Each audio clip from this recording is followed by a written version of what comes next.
I was just about to buy the most expensive property in the game, the villa. But just as I was about to buy it, something stopped me. Something made me reconsider.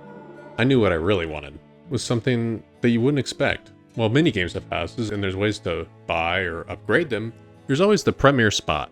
The one that is maybe the biggest or has some kind of special feature.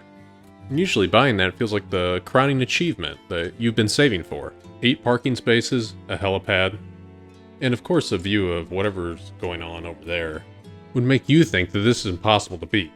But as I walked around, I felt that something is just not quite right. While the open concept and spacious rooms should have made it feel luxurious, instead I felt a sense of discomfort. What am I actually going to use this space for? Is it set up in a way that feels like a comfortable home?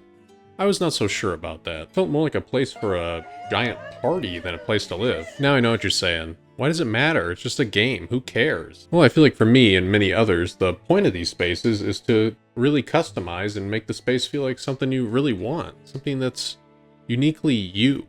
I remember back in 2020 playing Animal Crossing for the first time and spending countless hours trying to get everything just right.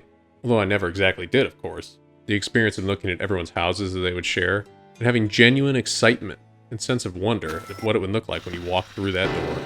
I even had my family, who doesn't even normally game, call me and show me the houses that they had made and designed. That is the experience I would love to recreate when designing my home. Although, as you'll see in a moment, I believe I did. With the villa, I'm not sure I would have ever been able to make the space I wanted for my characters. Well, it had a grand piano, a bar, any view of the city you could want, and a living room with a convenient sword nearby to settle any arguments that might potentially arise. It just didn't feel right. Kind of like this grass outside that I'm not so sure if it's real or artificial or not. Walking into even the modest starting space, I felt something. Potential. Trying to think of creative uses for every way I could arrange the furniture, and what could be placed on this balcony, and how could I remove this one ugly couch that they made me put down in the tutorial. That feeling and sense of excitement is what surprised me the most returning to that space. I could imagine myself sitting on the couch, looking out over the city through these massive windows. Although I might need some curtains knowing my sleep schedule.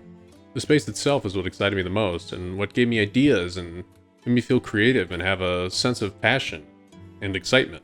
Just like I encountered back in 2020 playing Animal Crossing. When I was at the villa, well, I was in awe of the waterfalls and interior itself. The space itself felt like it had been created for one purpose, and that was already fulfilled. It didn't feel like anything I could put my mark on or display my creativity. It felt like a massive hotel room or a rental house.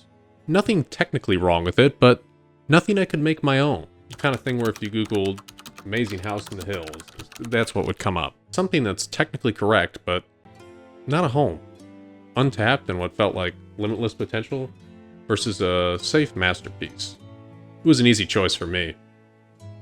Now I'm gonna have to figure out how to move all this furniture. Maybe I should work out more.